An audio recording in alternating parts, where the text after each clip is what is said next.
When I decided on Ben Franklin as a topic for this speech, my first thought was, how do you explain an informative speech on one of the most well-known historical figures in American history?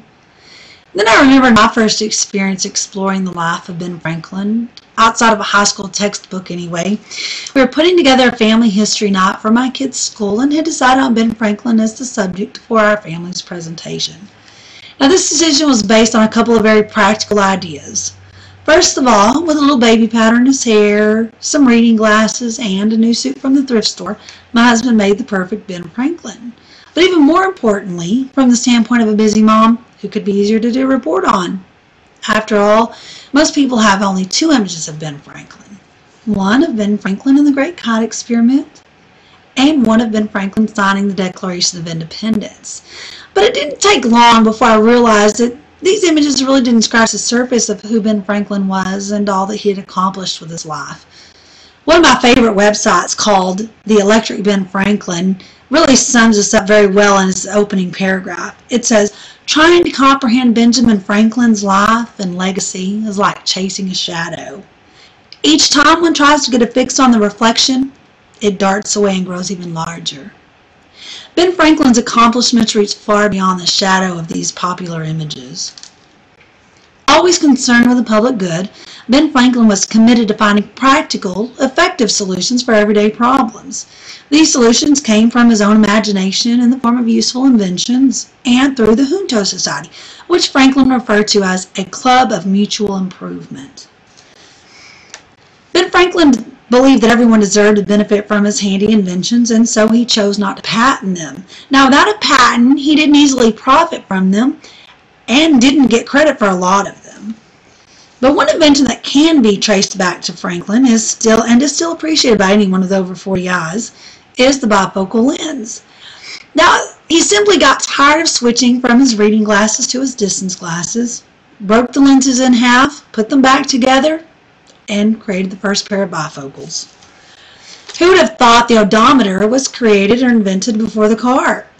Well, Ben Franklin was Postmaster General, and he needed to map the best postal routes, and in order to do so, he needed to measure the distance between the cities, only he had a horse-drawn carriage and colonial technology, so this was not an easy task.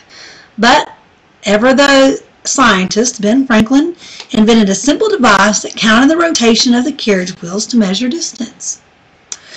And although many people like to say Ben Franklin invented electricity, what his Great Kite Experiment actually did was to prove that lightning was electricity. And as a result, he invented the lightning rod. This is an 8 to 10 foot iron rod that was put on the tops of buildings and ships to protect them from lightning strikes. This invention was particularly important in colonial times because of the flammable rooftops that often caught fire and destroyed homes and businesses. As Plato said, necessity is the mother of all invention, and this turned out to be especially true with Ben Franklin's inventions.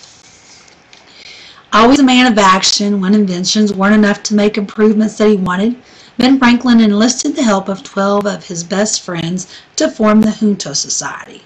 Nicknamed the Leather Apron Club because of the leather work aprons that members wore, this organization was dedicated to the mutual improvement of society as a whole. They met once a week to discuss the issues of the day and are credited with forming a lot of the public services that we might take for granted.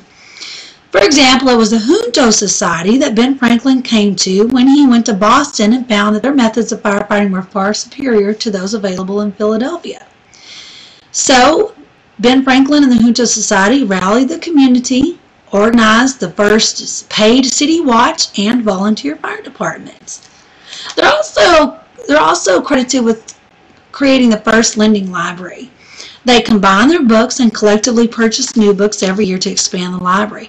This was a great thing because most books during that time were still shipped over from England, so it took a great deal of money and a lot of effort to get new books in the colonies, and mostly the well-educated people were the only ones that had access to any books. So this was a great thing, again, for the regular person in the community. The Junto Society lasted for 40 years before it evolved into the American Philosophical Society, which is to this day one of the nation's foremost scholarly associations.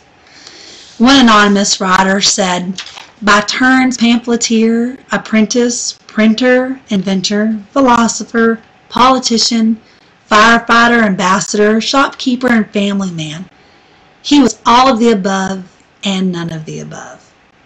Ben Franklin was all of these things at one time in his life, but never defined by any of them exclusively. A printer by trade, a scientist by fame, and a man of action by all accounts. Ben Franklin's shadow grows each time we have